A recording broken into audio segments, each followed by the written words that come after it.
प्रभु राम देव भगवान अल्लाह खुदा ईश आदि नाम एक ही शक्ति के हैं।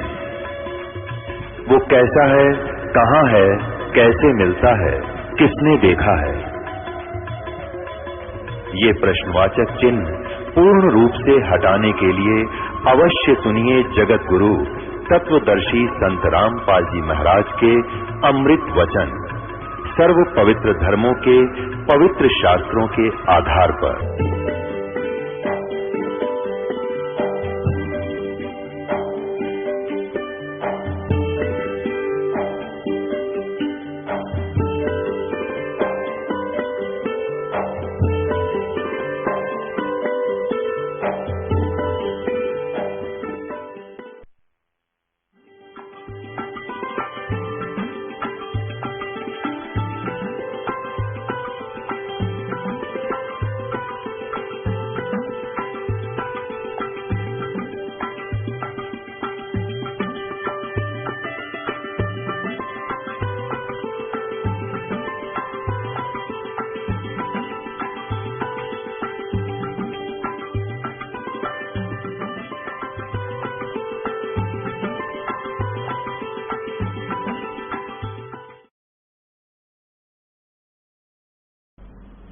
बोलो सतगुरुदेव की जय। बंदी छोड़ कबीर परमेश्वर जी की जय। बंदी छोड़ गरीबदास जी महाराज जी की जय। स्वामी रामदेवानंद जी गुरु महाराज जी की जय।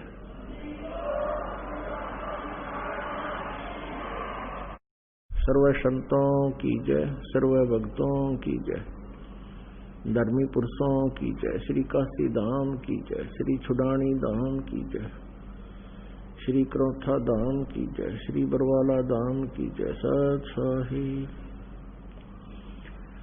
गरीब नमो नमो सतपुरुष को नमस्कार गुरु की नहीं।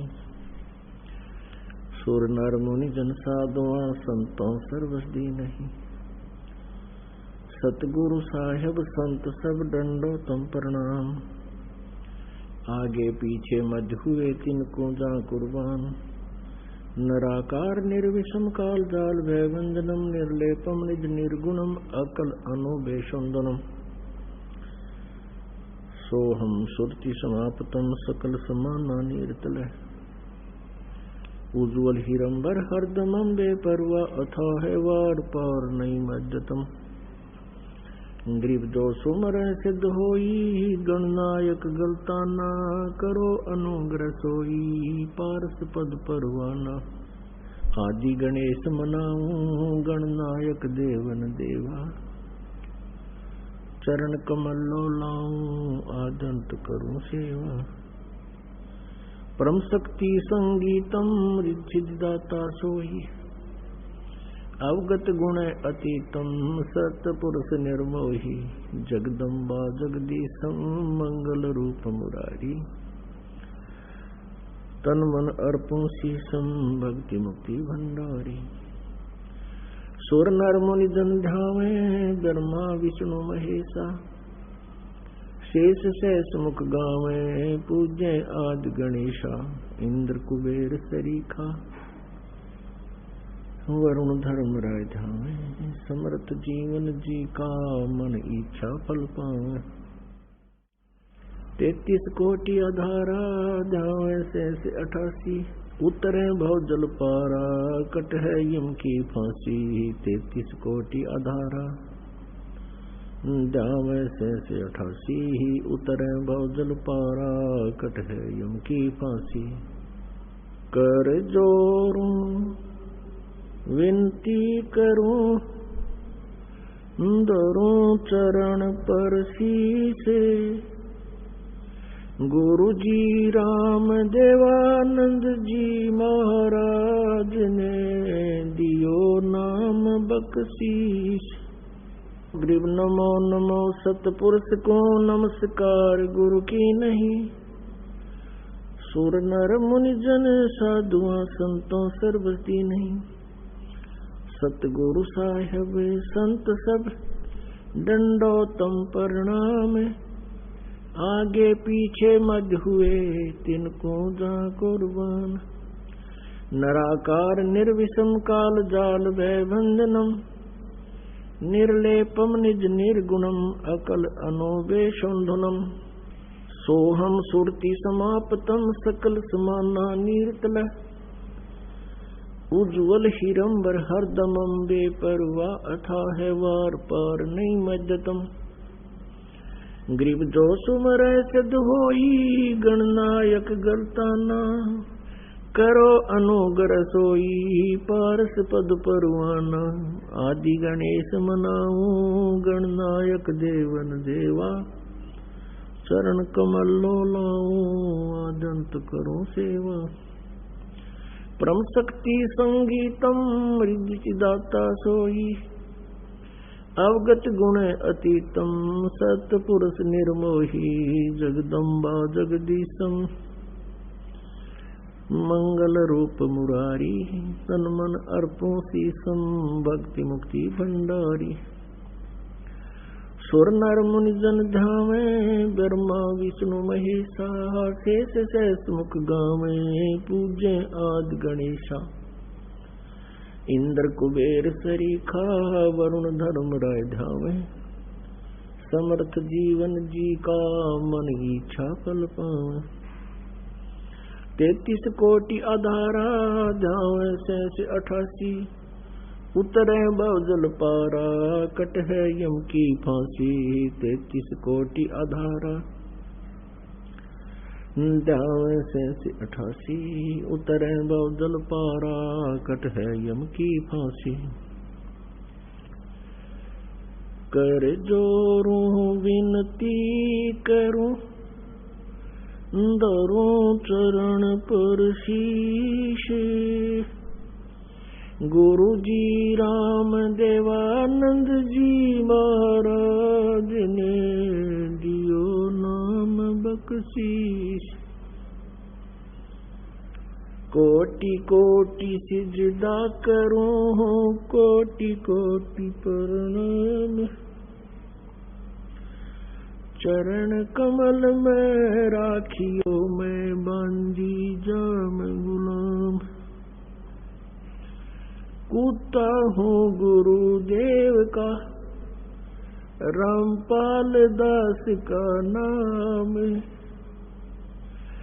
गले प्रेम की जेवड़ी जहाँ खेचो वहाँ जाऊं मैं तो करो तो बावड़ू दूर दूर करो तो जाऊं जो राखो तो ही रहूं जो देवो सुखा जय इब के सतगुरु मिले सब दुख आँखों रोए चरणों ऊपर शीश धरूं कहूँ जो कहनी हो कबीर गुरु जी मिलेंगे पूछेंगे कुशलाती आदि अंत की सब कहूँ अपने दिल की बात गुरु जी तुम ना भूलियो चाहे लाख लोग मिल जाए हमसे तुमको बहुत है तुमसे हमको नहीं तुम्हारे विसारे क्या बने मैं किसकी शरण में जाऊं शिव बिरंच मुनि नारदा तिनके हृदय न समाऊं अवगुण किए तो बहुत किए करत न मानी हारे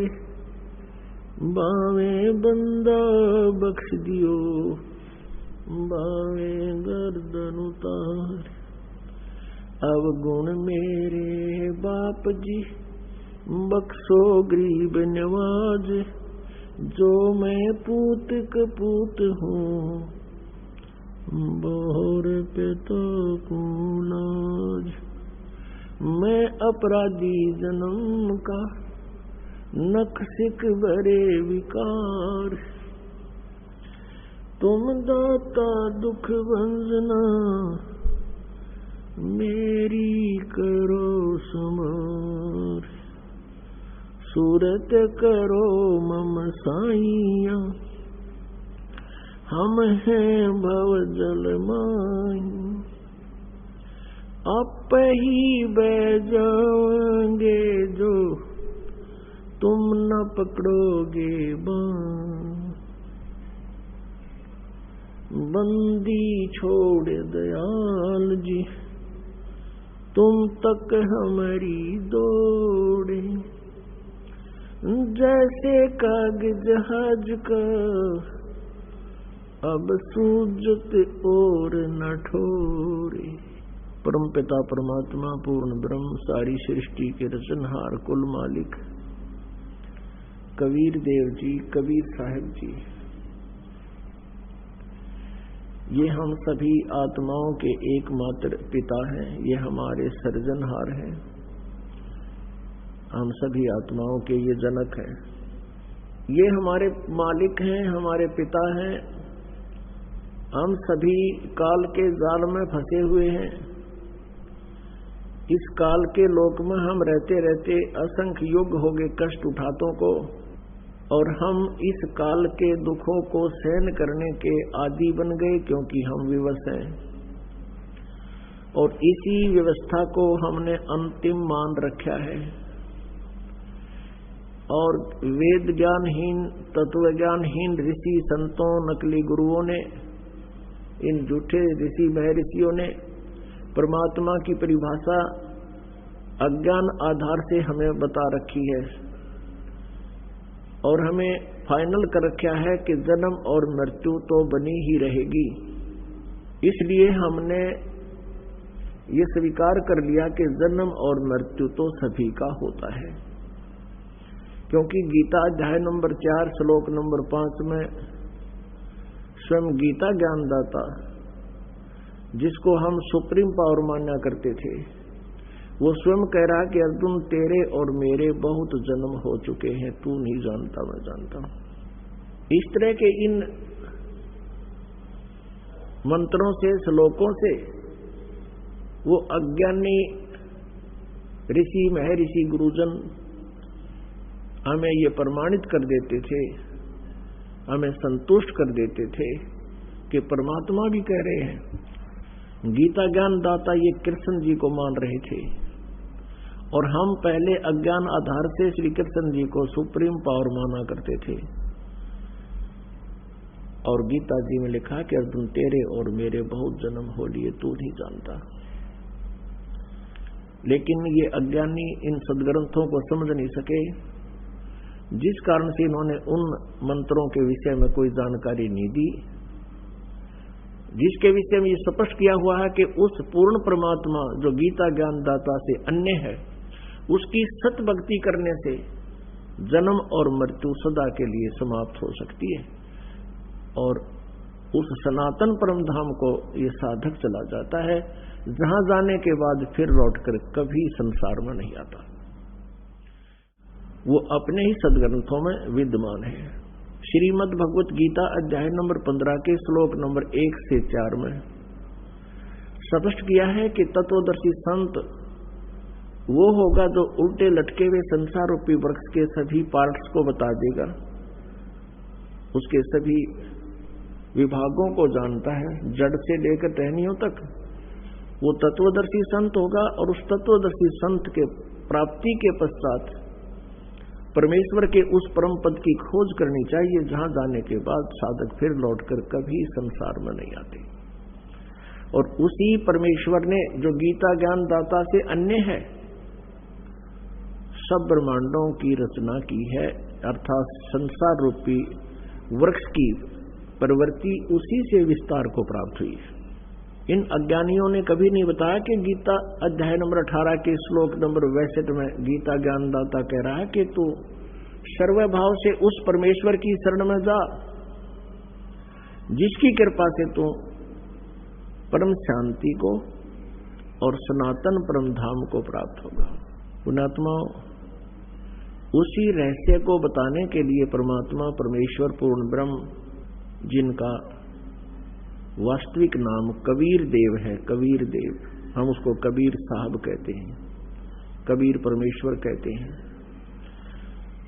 वो परमात्मा स्वयं अपने सतलोक स्थान से, उस सनातन परम धाम से, जहां जाने के बाद फिर प्राणी जन्म मृत्यु में कभी नहीं आता, तो वो परमात्मा स्वयं वहां से चलकर गति करके आते हैं अपनी प्यारी आत्मा को, जो अच्छी आत्माएं हैं, जो ज्ञान ग्रहण करने योग्य होती हैं, उनको आकर के वो ज्ञान बताते हैं और उसको अपने से पूर्ण परिचित करा के फिर उस तत्व ज्ञान के प्रचार के लिए उसको पुनः उसी बॉडी में, शरीर में भेज देते हैं। जैसे आदरणीय गरीबदास साहिब जी को जब वो 10 वर्ष के थे, उनकी आत्मा को सतलोक लेकर गए प्रभु, अपनी सभी समर्थता से अवगत कराया, ब्रह्मा जी, विष्णु जी, शिव जी आदि की स्थिति से परिचित कराया, पूरे ब्रह्मांडों की रचना के विषय में जानकारी दी और फिर उनको वापस शरीर में भेज दिया था, क्योंकि उधर से कुल के लोगों ने उस बच्चे को मृत जानकर अंतिम संस्कार करने के लिए चिता पर रख दिया था। फिर वापस परमात्मा ने उस आत्मा को पूर्ण परिचित करा करके वापस भेज दिया, शरीर में प्रवेश कर दिया, फिर वो बच्चा जीवित हो गया। तो आज का जो समागम है, ये उसी उपलक्ष्य में, उसी खुशी में मनाया जा रहा है कि परमात्मा ने उस गूढ़ रहस्य को बताने के लिए, जो वेद और सदग्रंथों में, गीता जी में जो गूढ़ रहस्य छुपे हुए हैं, उनको बताने के लिए परमेश्वर स्वयं ही धरातल पर अवतरित हुए, सह शरीर आए। ये वो शुभ महीना है, ज्येष्ठ मास, और ये आने वाली जो पूर्णमासी है अभी 4 दिन बाद, यानी 15 जून की, ये वो शुभ दिन है कि वो परमेश्वर कलयुग में सतलोक से चलकर, सनातन परमधाम से चलकर गति करके सह शरीर आए और भारतवर्ष की पवित्र भूमि काशी शहर में एक लहर तारा नामक तालाब में विकसित कमल के फूल पर वो पूर्ण परमात्मा एक नवजात शिशु रूप धारण करके विराजमान हुए। ब्रह्म मुहूर्त, सूर्य उदय होने से लगभग 1.5 घंटा पूर्व के समय को ब्रह्म मुहूर्त कहते हैं। उसी समय एक अष्टानंद नाम के ऋषि, वो वहां लहर तारा तालाब पर एकांत स्थान देखकर स्नान करते थे, और जैसा भी उनके पूज्य गुरुदेव स्वामी रामानंद जी ने जो साधना करने को बता रखा था, वह कुछ देर बैठकर वो सुबह सुबह भगवान का चिंतन भी किया करते थे।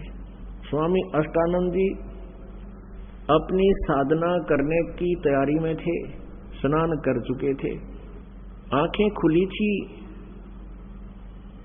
और ज्ञान मुद्रा में विराजमान थे। उन्होंने क्या देखा कि आकाश से एक प्रकाश पुंज आ रहा है, प्रकाश का एक गोला सा आता नजर आया। ज्यों ही ऋषि जी ने उसको ध्यान से देखना चाहा, अष्टानंद जी की आंखें चुंधी आ गई। वो उस तेज को, उसकी चरम दृष्टि सहन नहीं कर सकी, आंखें बंद हो गई। आंखें बंद हुई तो क्या देखा, उसमें एक नवजात शिशु का रूप दिखाई दिया। जैसे हम सूर्य की तरफ देखते हैं, हमारी ये चरम दृष्टि आंखें नहीं देख पाती, हम आंखें बंद कर लेते हैं या दूसरी साइड में कर लेते हैं, नीचे को कर लेते हैं। तो उसमें सूर्य दिखाई नहीं देता, सूर्य का आकार दिखाई देता, सूर्य का प्रकाश दिखाई नहीं देता, केवल सूर्य का आकार दिखाई देता है, एक गोला सा नजर आता है। इसी प्रकार अष्टानंद जी परमेश्वर के उस तेज पुंज को नहीं देख सके। पहले तो उसने देखा कि प्रकाश का कोई गोला सा आ रहा है,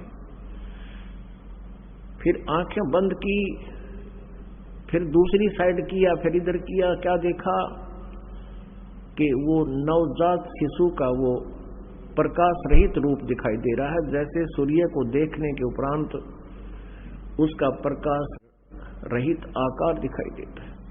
और क्या देखता है अष्टानंद जी के वो प्रकाश एक कमल के फूल पर एकत्रित और अदृश्य हो गया।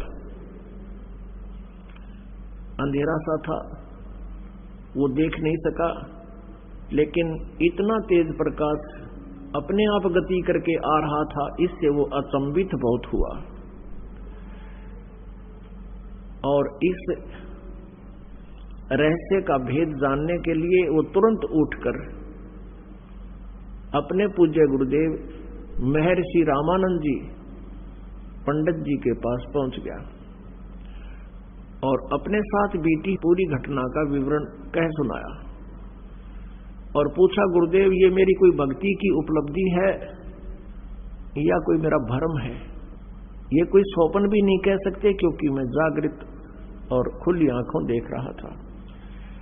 स्वामी रामानंद जी को जितना भी अध्यात्म ज्ञान था, उसके आधार से अपने शिष्य अष्टानंद जी की संतुष्टि करने के लिए उन्होंने कहा कि अष्टानंद, आकाश से जब ऐसे प्रकाश पुंज आते हैं तो वो कोई देव आत्मा होती हैं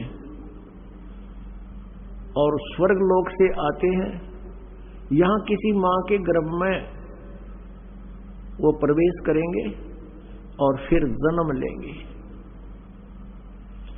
और अपना जिस उद्देश्य से वो आते हैं उस कार्य को वो फिर पूरा करेंगे। ऐसे लक्षण महापुरुषों के अवतरित होने के होते हैं। अब जैसा भी उस ऋषि को ज्ञान था, अपने शिष्य को संतुष्ट कर दिया और कहा कि अष्टानंद, तेरी कोई भक्ति की उपलब्धि नहीं है। उधर से क्या हुआ कि एक गौरी शंकर और सरस्वती नाम के पति पत्नी ब्राह्मण थे। भगवान शिव जी के बहुत उपासक थे, कट्टर समर्थक थे, इष्ट रूप में उन्हीं को मानते थे, अन्य किसी देव को वो पूज्य नहीं मानते थे। और निस्वार्थ वो भगवान शिव की कथा सुनाया करते थे, महिमा सुनाया करते थे।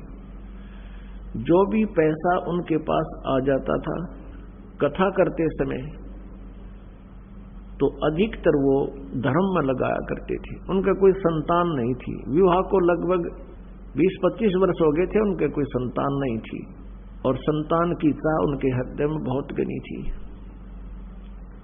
रह रहकर भगवान शिव जी से प्रतिदिन प्रार्थना किया करते थे। कुछ दिनों के बाद क्या हुआ कि जो काशी के अन्य ब्राह्मण थे, जो जनता से पैसे लेकर के उनको गुमराह करके पैसे ऐंठा करते थे, उनको लगा कि जो गौरी शंकर है ये निःशुल्क और निस्वार्थ भाव से जनता को कथाएं सुनाता है और काशी के लोगों की अधिक आस्था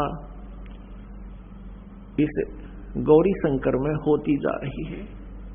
इस कारण से वो ईर्ष्या किया करते थे, लोगों को कहा करते थे कि ये गलत है, ये झूठी कथाएं सुनाता है, उसमें बहुत से दोष निकालते थे। दूसरी तरफ मुसलमान बहुसंख्या में बनारस में थे, वो भी इस बात से परिचित थे कि काशी के अन्य पंडित गौरी शंकर से ईर्ष्या रखते हैं, वो इनके साथ नहीं है। और हिंदू धर्म का अत्यधिक प्रचार बनारस में ये गौरी शंकर कर रहा है। ये शिव जी का पुजारी है। तो उन्होंने ऐसा अवसर देखा कि अब न तो हिंदू गुरु इसके साथ है, उन्होंने अपना जल उस गौरी शंकर के परिवार के पूरे घर में छिड़क दिया। मुसलमानों ने झूठा जल करके सारा छिड़क दिया और जबरदस्ती गौरी शंकर और उसकी पत्नी को पिला दिया। इस दृश्य को वो ईर्ष्या करने वाले अन्य ब्राह्मण देख रहे थे, उनको पता चला। उसी दिन से उन्होंने गौरी शंकर और सरस्वती जी को अपनी बरादरी से निकाल दिया और कह दिया कि ये मुसलमान बन गए हैं, इन्होंने झूठा पानी पी लिया है, जबकि उनको बाई फोर्स पिलाया गया था। अब ऐसी स्थिति में गौरी शंकर ने मुसलमान धर्म को स्वीकार कर लिया, क्योंकि हिंदुओं ने उनका बहुत विरोध कर दिया और गंगा में स्नान करना भी बंद करवा दिया कि अब ये मुसलमान हो गया, ब्राह्मण नहीं रहा, हिंदू नहीं रहा। अब गौरी शंकर का नाम बदलकर नीरू रख दिया मुसलमानों ने और सरस्वती का नाम नियामत रख दिया, उसको नीमा कहने लगे, और नीरू का नाम नूर अली रख दिया, उसको नीरू कहने लगे। लहर तारा नामक तालाब की स्थापना कैसे हुई? वो एक बहुत बड़ा गड्ढा था, लगभग सैकड़ों एकड़ में झील थी और गंगा का पानी लहरों के द्वारा ओवरटेक होकर, ओवरफ्लो होकर, जैसे पशु घाट बने हुए थे उनसे उछलकर वर्षा के दिनों में जब फुल स्वयं पर गंगा चलाकर बहती थी, तो पानी ओवरफ्लो होकर के लहरों के द्वारा रिस रिस के ऊपर के उछल के एक बहुत बड़े सरोवर का रूप धारण किए हुए था। उसका जल गंगा के तुल्य ही निर्मल था, लंबी चौड़ी झील थी। झील तो नहीं कह सकते, लंबा चौड़ा सरोवर था, वो तालाब था। और अष्टानंद जी भी वहां एकांत स्थान पा करके स्नान किया करते थे उसी स्वच्छ जल में। उधर से नीरू नीमा पहले ब्राह्मण थे, प्रतिदिन गंगा पर स्नान करने जाते थे। गंगा में स्नान करना ब्राह्मणों ने उनको प्रतिबंध लगा दिया, मना कर दिया। तो वो भी उसी लहर तारा नामक तालाब पर स्नान करने के लिए प्रतिदिन जाया करते थे। उस दिन भी जिस दिन परमात्मा उनको मिले, वो प्रतिदिन की तरह सुबह उठकर, ये गर्मियों का मौसम, सुबह वक्त से उठकर चल पड़ते थे। जहां वो रहते थे उनकी जुलाहा कॉलोनी से लगभग 4-5 किलोमीटर की दूरी पर वो लहर तारा तालाब था। प्रतिदिन वो सैर भी हो जाती थी, स्नान दोनों पति पत्नी वहां करके आते थे। वो भले ही मुसलमान बन गए थे, लेकिन भगवान शिव को नहीं भुला पाए थे। अंदर से वो फिर भी पुकार उसी अपने इष्ट को ही सुनाते थे। उस दिन नीमा रोती हुई कह रही है, हे भगवान शिव जी, आप परम शक्ति हैं, आप देवों के देव हैं, महादेव हैं। मुझ दासी को भी एक खिलौना दे देते, आपके दरबार में भरे भंडार हैं। मुझे भी एक पुत्र दे देते, मेरा भी संसार में हिस्सा हो जाता। और दुनिया मेरे ऊपर कटाक्ष कर रही है, ना जाने क्या क्या कहकर हमें चिढ़ा रही है।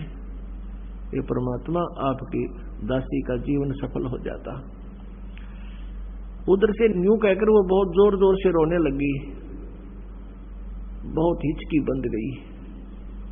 उधर से नीरू कहता है, नीमा, यदि हमारे भाग्य में होता तो भगवान शिव अवश्य दे देते।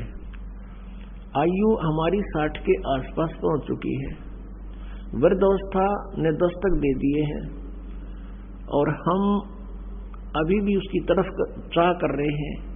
आप ऐसे रोती रहोगी, आपकी आंखें खराब हो जाएंगी। बुढ़ापे में कोई उंगली पकड़ने वाला सहारा हमारा है नहीं, पुत्र भाग्य में है नहीं, तेरी आंखें और नष्ट हो जाएंगी, तू अंधी हो जाएगी। सब्र कर, भगवान ने जो किया वो ठीक किया है। ऐसे सांत्वना देते हुए और नीमा हिचकी बंधी हुई रोती हुई आंसू पोंछती हुई वह पहुंच जाती है लहर तारा नामक तालाब पर, जहां वो प्रतिदिन स्नान किया करते थे। पहले नीमा ने स्नान किया, थोड़ा अंधेरा रहते हैं। नीरू बाहर बैठा था किनारे पर, ऊपर पाल पर। जब नीमा स्नान करके बाहर आ गई, नीरू स्नान के लिए लहर तारा तालाब में प्रवेश कर गया और ऐसे पानी से मलमल कर नहाने लगा, गोते लगा लगा कर स्नान करने लगा। जो वस्त्र पहन के स्नान किया था नीमा ने, कपड़े चेंज करके वो लहर तारा तालाब में पुनः किनारे पर पहुंची उस वस्त्र को धोने के लिए। उसी समय रोशनी हो गई थी, सुबह का उजियाला शीघ्र हो जाता है। थोड़ा सा अंधेरा छटा था, सामने एक कमल के फूल के ऊपर कोई वस्तु हिलती नजर आई नीमा को। नीरू तो नहाने में व्यस्त था, मस्त था। अब नीमा को पहले तो जब देखा कि लगता है कोई सर्प फन उठा रहा है, क्योंकि परमेश्वर ने, कबीर देव जी ने एक पैर का अंगूठा मुख में दे रखा था और एक को हिला रहे थे, जैसे बच्चा लीला करता है। अब नीमा ने ध्यान से देखा तो उस पर क्या देखा कि वो तो बालक है, वो नवजात शिशु है। अब वो जोर से चिल्लाई, अपने पति से कहा कि देखियो जी, कमल के फूल पर बालक है, कमल के फूल पर बालक है। अब नीरू ने सोचा या तो कति मेंटल होगी या पागल हो चुकी है लगता है इसके। अब इसको जल के अंदर भी बच्चे दिखाई देने लगे। हे भगवान, हे अल्लाह, इसको सद्बुद्धि दो दाता। वो फिर चिल्लाई, वो कहने लगा तू चुप रह नीमा, मानती नहीं मेरी बात। या जल में कहां से बालक आवे थे। उसने फिर जोर से कहा कि देखना देखना वो डूबेगा बच्चा। अब जिधर वो हाथ कर रही थी, संकेत कर रही थी, उसी तरफ नीरू ने भी दृष्टि डाली तो देखा सचमुच एक बालक कमल के फूल में। अब उसने आव देखा ना ताव देखा, एकदम आगे बढ़ा, क्योंकि गहरे जल में गया और उठाकर उस बालक को कमल के फूल समेत तोड़ के ले आया, उठा लाया, अपनी पत्नी को थमा दिया। अब वो उधर से नीमा ने उस बालक को सीने से लगाया। पुण्यात्माओं, जिस परमात्मा की खोज करते करते हमने युग बीत गए और जिस परमेश्वर के गुणों को सुनकर हम गदगद हो जाते हैं और हमारे रोंगटे खड़े हो जाते हैं, उस परमेश्वर को उस प्यारी आत्मा ने पुत्रवत प्यार किया, सीने से लगा, मुंह चूम्या उस बालक रूप परमात्मा का और माथे का लावे, कभी सीने से लगावे, सौ शुक्र मनावे अपने शंकर भगवान की। अब जो सुख उस माई ने होया होगा उस भगवान के टच करने से, स्पर्श करने से, उसका अंदाजा नहीं लगाया जा सकता। हम उनके नाम से इतने गदगद हो जाते हैं, उस मालिक का गुणगान सुनकर ही हमारे रोंगटे खड़े हो जाते हैं। उस माई ने जिस परमात्मा की चाह है, सर्व सृष्टि रचनहार है, और उस मालिक को सीने से लगाया, उसको कितनी खुशी और कितना उसके शरीर के अंदर रोमांच हुआ होगा। उस सुख को वो माई ही वर्णन कर सकती है। उधर से नीरू ने सोचा कि पहले तो हम हिंदू थे, मुसलमान बना दिए, हिंदुओं से संपर्क रहा नहीं, मुसलमानों से अभी हमारी इतनी जानकारी नहीं, हमारे साथ कोई साथी नहीं है। और यदि हम इस बालक को लेकर जाएंगे और जनता को बताएंगे कि कमल के फूल पर हमें मिला, कोई विश्वास नहीं करेगा। उल्टा कहेंगे कि तुम किसी का बालक चुरा लाए हो, हमारी पिटाई भी कर लेंगे और मार मार कर हमारा हुलिया बिगाड़ेंगे और पूछेंगे बताओ किस बहन का तुम ये बालक उठाकर लाए हो, और हमसे बालक भी छीन लेंगे और नगर निकाला भी दे देंगे। ये सारा जुगाड़ सोच कर, सारे विचार लगा करके नीरू ने अपनी पत्नी से कहा, नीमा इस बालक को यहीं छोड़ दे, और उसको सारी स्थिति से परिचित करा दिया कि हमारे साथ ऐसा ऐसा हो सकता है। तो नीमा ने कहा, जी इस बालक ने ना जाने क्या जादू कर दिया मेरे ऊपर, मैं इसको त्याग नहीं सकती, मेरे बस की बात नहीं। इसने जो मेरे अंदर अट्रैक्शन पैदा कर दी, ये मेरे बस की बात नहीं, मैं मर सकती हूं। जैसे सर्प से कोई मणि छीन ले, वो फन पटक पटक कर मर जाता है। अब इसके बिछुड़ जाने से मेरी वही स्थिति हो जाएगी, मैं नहीं त्याग सकती। नीरू ने बहुत कुछ समझाया और प्यार दिया। वो कभी अपनी पत्नी को गुस्से से नहीं बोला था, क्योंकि वो समझता था कि ये पहले बहुत दुखी है, संसार के व्यंग सुन सुनकर ये दुखी है, ये निसंतान है, ये बांझ है, पता नहीं ये संसार कितने प्रकार से पीड़ित करता है। वो उसको बहुत प्यार देता था। वो एक पति का प्यार भी देता था और एक पिता का भी। तो उसने उस दिन कहा कि नीमा तू बहुत जिद्दी हो गई है, मेरा नाजायज फायदा उठा रही है, मैं तेरे को आज तक कभी गुस्से से भी नहीं बोला, तो इतनी जिद्दी हो गई है कि आगा पीछा नहीं देख रही है, और ये पिछला हमारा क्या हाल हो गया है, आगे और ना जाने क्या होगा। नीमा नहीं मानी। तो उस दिन पहली बार अपनी पत्नी की तरफ उसने थप्पड़ मारने के लिए हाथ उठाया, रोते हुए, आंखों में आंसू है। तब नवजात शिशु बोलते हैं परमात्मा कि नीरू तुम्हारे लिए मैं आया हूं, मुझे घर ले चलो, तुम्हें कोई कुछ नहीं कहेगा। अब नीरू का हाथ वहीं का वहीं रुक गया और सोचा ये कोई फरिश्ता है, ये कोई सिद्ध पुरुष है, नहीं तो कमल के फूल के ऊपर बच्चा कैसे स्थिर हो सकता है। उसको फिर सारी बात याद आ गई कि ये कोई सिद्ध पुरुष है, सिद्धि वाला हंस है, भले ये बालक रूप में है लेकिन सिद्धि तो उसी तरह काम करती है, वचन से काम करती है। अब नीरू चुप करके आगे आगे चल पड़ा, पीछे पीछे उसकी पत्नी परमात्मा का शुक्र मनाते हुए और उस ओरिजिनल गॉड को साथ लिए हुए चल रही है, गोदी में लेकर चल रही है। उस कंप्लीट गॉड को, पूर्ण परमात्मा को गोदी में लिए हुए जा रही है। अपनात्मा जो ही नगर में पता चला कि नीरू को लहर तारा नामक तालाब पर कमल के फूल पर एक बालक प्राप्त हुआ है, और उस बालक को जो भी देखता था आश्चर्यचकित हो जाता था। इतना सुंदर शरीर, इतना कोमल शरीर, इतना हैंडसम वो बच्चा कभी कोई देखा ना सुना।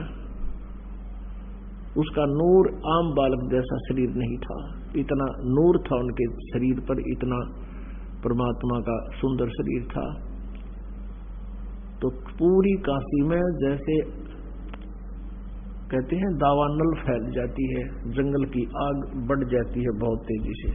अब पूरी काशी नगरी उमड़ कर आन लगी, गीत गाते हुए, जैसे किसी का ब्याह में जाया करती पहले बहनें गीत गाती हुई, ऐसे झुंड के झुंड आ रहे हैं और वहां परमात्मा के दर्शन कर रहे हैं। कोई कुछ कह रहा है, कोई कहता ये तो भगवान शिव का स्वरूप है, कोई कहता ये तो विष्णु जी अवतरित हुए हैं, कोई कहता ये तो ब्रह्मा जैसे खूबसूरत है, कोई कहे ये देव है, कोई व्यक्ति कह रहा है कि ये तो कोई गण है, ये कोई भूत प्रेत है, बोलता भी है छोटा सा बच्चा। इस तरह की प्लस माइनस बातें सुनकर नीमा बहुत दुखी हो रही थी। कोई तो भूत कहे था, कोई प्रेत कहे, कोई भैरव बतावे, और कोई ब्रह्मा विष्णु महेश की आत्मा बतावे। आदरणीय गरीबदास साहिब जी ने जो परमात्मा से परिचित हुए थे, उन्होंने अपनी अमृतवाणी में परमेश्वर की वो सब लीला ज्यों की तो चित्रित की है। जैसे गरीबदास साहिब जी का जन्म सन 1717 यानी संवत 1774 में गांव छुडानी जिला झज्जर हरियाणा में हुआ और परमात्मा का उसमें अवतरण सन 1398 में यानी संवत 1455 में, लगभग 300 वर्ष के बाद कबीर परमेश्वर जी पुनः मिले थे उस गरीबदास साहिब जी को। अभी आपको बताया कि सतलोक उनकी आत्मा को लेकर गए, वापस छोड़ा और उनको दिव्य दृष्टि दे दी, उनका ज्ञान योग खोल दिया। इस दिव्य दृष्टि की भी रेंज होती है। जैसे संजय को दिव्य दृष्टि दी थी वेद व्यास जी ने, दिल्ली में बैठकर वो कुरुक्षेत्र के मैदान में युद्ध देख रहा था। उसकी दिव्य दृष्टि की अक्षमता से केवल वहीं तक थी, उससे आगे और ऊपर वो कुछ नहीं देख सकता था। ऐसे जैसे ये दूरबीन होती है, इनकी क्षमता होती है, रेंज होती है, किसी की तो 2 किलोमीटर, किसी की 100 किलोमीटर आकाश के ग्रहों तक देख लेती है।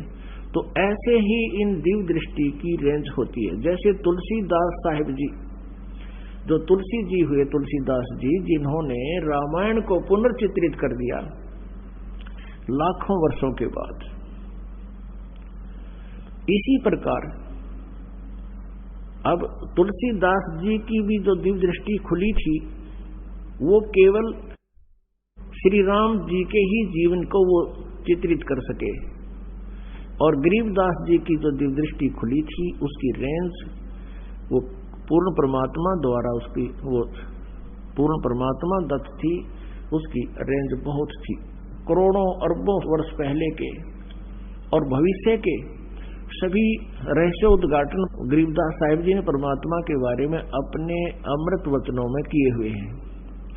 उसी आधार से गरीबदास जी ने परमेश्वर कबीर जी की उस समय हुई घटना, वो लीला सन 1398 से लेकर आगे तक, और उससे पहले परमात्मा कब कब आए थे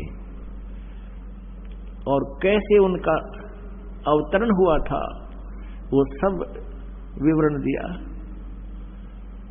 तो गरीबदास साहिब जी ने अपनी अमृतवाणी में बताया कि ना सतगुरु जननी जने उनके माना बाप, पिंड ब्रह्मांड से रहित हैं जहां न तीनों ताप। वो परमात्मा कबीर परमेश्वर जी हैं जो उनका जन्म किसी मां से नहीं हुआ।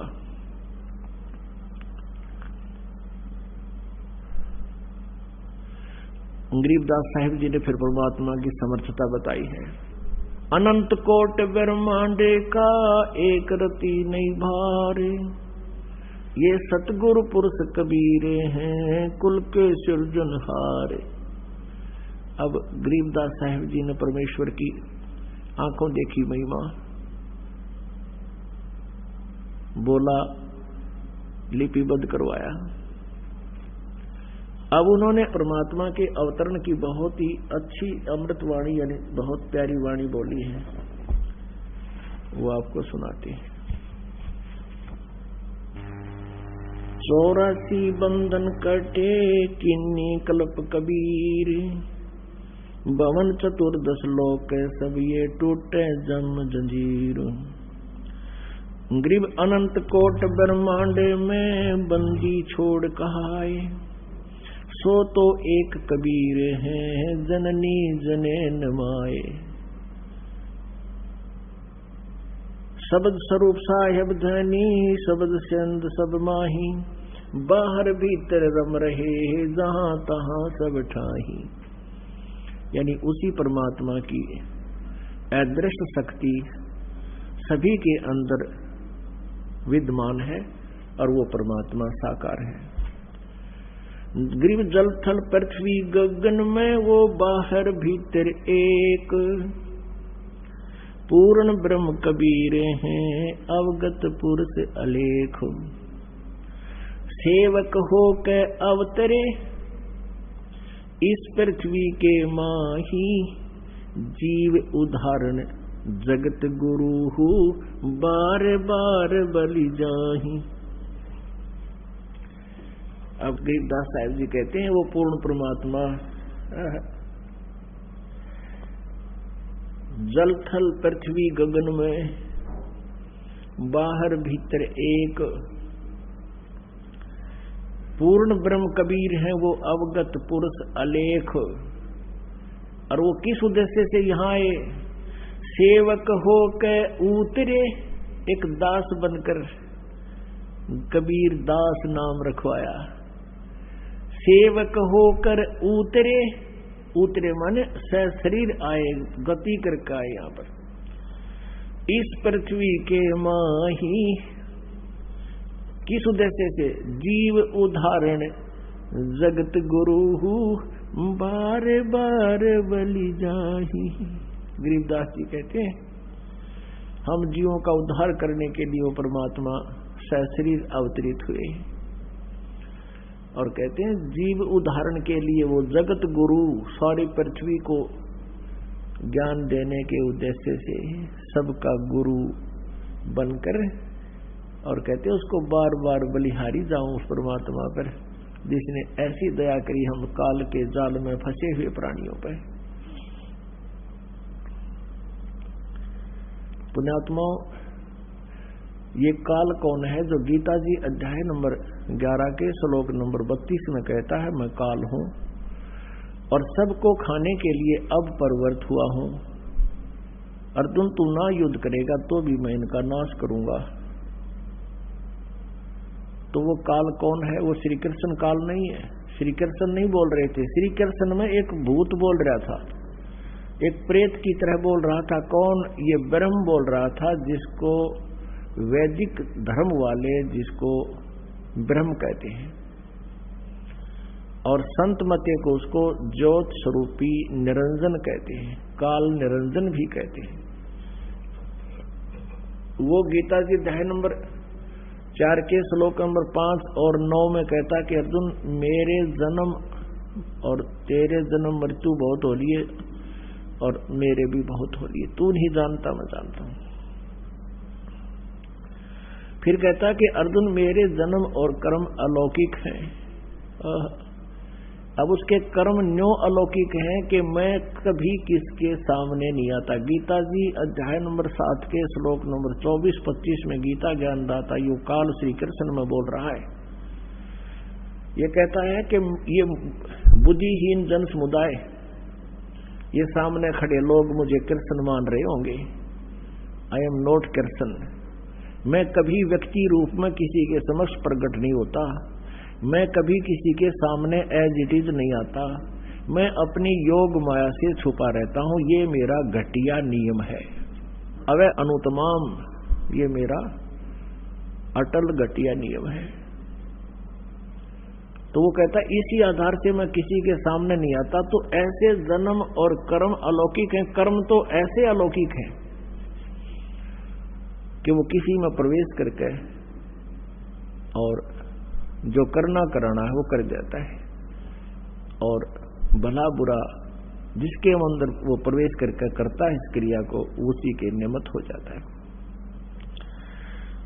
जैसे एक बार गंधर्वों का और नागों का आपस में झगड़ा हो गया। गंधर्वों ने नागों को हरा दिया। नागों ने फिर प्रार्थना की, भगवान की स्तुति की। यो काल विष्णु रूप में प्रकट हो गया और कहा कि तुम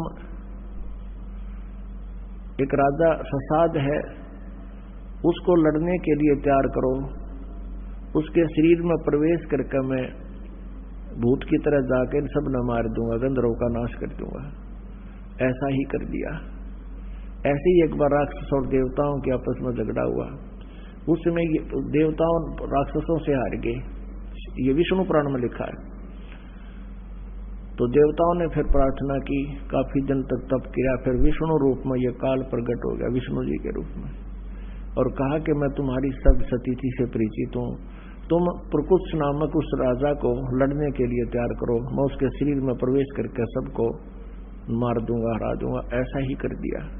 तो ये काल है जब महाभारत के युद्ध में श्री कृष्ण जी बिल्कुल रुचि नहीं रखते थे युद्ध करने और कराने की, क्योंकि उन्होंने स्वयं भी कह दिया था मैं हथियार नहीं उठाऊंगा, और 3 बार शांति दूत बनकर गए थे कि तुम युद्ध ना करो, कौरव पांडव अपना प्यार से सुलझा लो। जब नहीं मानने थे, जब कह दिया था कि मैं युद्ध भी नहीं करूंगा, हथियार भी नहीं उठाऊंगा, एक तरफ मेरी सेना होगी, एक तरफ मैं होऊंगा। और फिर महाभारत का युद्ध नहीं टला, स्टार्ट होने वाला था। उसी समय अर्जुन मना कर देता है कि मैं युद्ध नहीं करूंगा, और काल को पता था कि श्री कृष्ण जी भी कह देगा ठीक है चलो वापस, कुछ नहीं बिगड़ा अभी तक। उसी समय ये काल प्रवेश कर गया श्री कृष्ण जी के अंदर। ये 21 ब्रह्मांड का स्वामी जिसने हमें यहां फंसा रखा, धोखा दे रखा और अपने उल्लू सीधा करता है, 1 लाख मानव शरीरधारी प्राणियों को नित आहार करता है, खाता है। उस उद्देश्य से इसने वो जुल्म करवाना था और हमें यहां फंसा के रखना है। तो इसी उद्देश्य से उसने ये सब जुगाड़ जोड़ रखा। तो ये कहता है कि मेरे जन्म और कर्म अलौकिक हैं। तो ऐसे वो कहता है 11वें अध्याय के 32वें श्लोक में कि मैं काल हूं। अर्जुन कहता है 11वें अध्याय के 21वें श्लोक में कि भगवान आप तो देवताओं को भी खा रहे हो, ऋषि महर्षियों भी आपसे कांप रहे हैं, हाथ जोड़ रहे हैं, मंगल हो मंगल हो, मंगल कामना कर रहे हैं, हमें बख्श दो बख्श दो।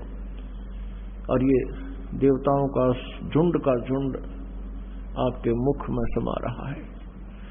तब 11वें अध्याय के 32वें श्लोक में कहता अर्जुन मैं तो काल हूं और सब न खाऊंगा। तो पुण्यात्मा हम इस काल के जाल में फंसे हुए हैं, इसने हमें मिसगाइड किया हुआ है।